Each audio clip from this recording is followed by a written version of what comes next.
Good morning friends. आधिकारिक और में आपका एक बार फिर से स्वागत है। जैसा कि मैं इस टॉपिक को लाने का मेन इंपॉर्टेंस यही था कि वेटलैंड से संबंधित जितने भी क्वेश्चन हैं बीपीएससी काफ़ी फोकस रहती है इस पर। मुझे याद है कि एक एग्जामिनेशन में 66 या 67 वाले में वेटलैंड विश्व आर्द्रभूमि दिवस कब मनाया जाता है ये भी पूछ लिया था। तो समझ सकते हैं कि हाँ, जब ऐसे क्वेश्चन को छोड़ कर नहीं जाना चाहिए और ऐसे क्वेश्चन में जो नए नए रामसर साइट निकल के आए हैं उस पर भी फोकस करना चाहिए। चूँकि 2025-2026 में कुबा 15 का आयोजन किया गया था और ग्लोबल वेटलैंड आउटलुक रिपोर्ट भी जारी किया था, तो इसको पढ़ के जाना है। ठीक है, तो चलिए आगे पढ़ते हैं, शुरुआत करते हैं। भारत में कुल वेटलैंड का क्षेत्रफल कितना है? 15.89 मिलियन हेक्टेयर है, जो कि भारत के कुल क्षेत्रफल का 4.86% है। कुल रामसर साइट कितना है? तो 100। जैसा कि आपको मालूम है कि रामसर जो है वो ईरान का एक शहर है, जहाँ पर विश्व के कुछ देशों ने मिल करके एक कन्वेंशन का आयोजन किया था कि किस तरह से हम आर्द्रभूमि को संरक्षित कर सकते हैं। तो यह आयोजन सबसे पहले 1971 में इसको अपनाया गया था, इस कन्वेंशन को, जबकि ये कन्वेंशन लागू हुआ था 1975 में। ओके, और भारत इसमें शामिल हुआ था 1982 में। इस बात को ध्यान रखना है कि भारत, क्वेश्चन दे देगा आपको ऑप्शन में कि भारत रामसर कन्वेंशन के साथ लागू होते हुए अपनाया गया, अब इसको अपनाया था तो नहीं, इसको अपनाया भारत कब? 1982 में। ठीक है, अब चलते हैं कि 100 रामसर साइट में आयतन जो रामसर साइट है उसके 3 ऊपर से नीचे पढ़ते हैं। तो 100वां जो रामसर साइट है वो सुरहाताल है। सुरहाताल को ही बोलते हैं जयप्रकाश नारायण पक्षी अभयारण्य। कहाँ का है? तो यूपी में है। नेक्स्ट 99th जो है वो शेखा झील पक्षी अभयारण्य, कहाँ? ये भी यूपी में है, यूपी के अलीगढ़ में शेखा झील पक्षी अभयारण्य।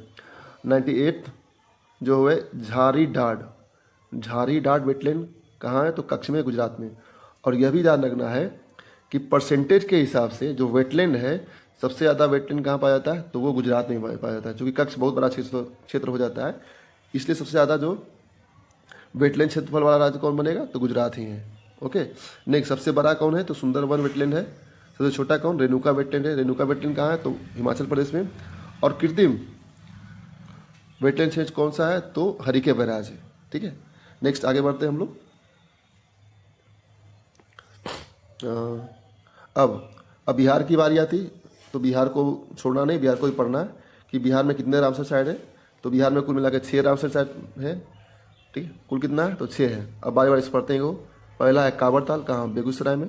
नागी और नकटी जमुई। उदयपुर झील को ही जलकुंभी अभयारण्य भी कहते हैं, कहाँ है? तो पश्चिम चंपारण में। गोकुल जलाशय कहाँ है? तो बक्सर में है। और गोगाबिल झील कहाँ है? तो कटिहार में। गोगाबिल झील ऐसा झील है जो बिहार का पहला सामुदायिक रिजर्व भी है। ओके, अब विश्व आर्द्रभूमि दिवस कब मनाया जाता है? सबको मालूम होगा मोस्टली को कि 2 फरवरी को मनाया जाता है। हाँ, इसका थीम याद रखना है कि आर्द्रभूमि और पारंपरिक ज्ञान, संस्कृति विरासत का उत्सव। क्या है? याद रखना है, एक मरतबा पढ़ लेते फिर से। आर्द्रभूमि और पारंपरिक ज्ञान, सांस्कृतिक विरासत का उत्सव। ठीक है, थीम को ध्यान में रखना है, बस ऊपर से ध्यान रखना है कि आर्द्रभूमि और पारंपरिक ज्ञान। नेक्स्ट, चूंकि इसका आयोजन दिल्ली में असोला भट्टी वन जीव अभयारण्य से किया गया था। याद रखना है, कहाँ से? असोला भट्टी वन जीव अभयारण्य।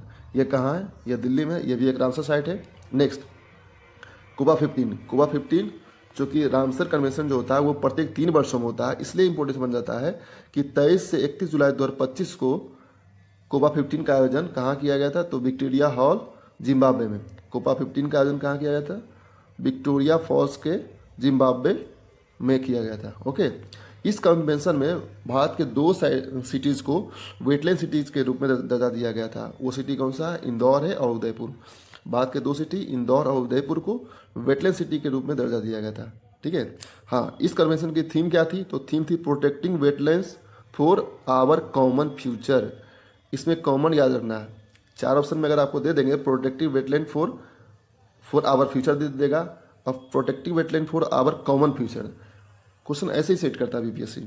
तो कॉमन को ध्यान में रखना है कि हाँ, कॉमन फ्यूचर रहेगा तभी उसको मानना है। ठीक, चलिए, इस सम्मेलन में ही एक ग्लोबल वेटलैंड आउटलुक जारी किया गया था, और ये आउटलुक जारी करता है कौन? उसी का टीम जारी करते हैं जो इससे संबंधित होते हैं। इन्होंने बताया है कि वर्ष 1970 से लेकर अब तक कुल मिला के 411.50 मिलियन हेक्टेयर आर्द्रभूमि जो है वो नष्ट हो चुकी है।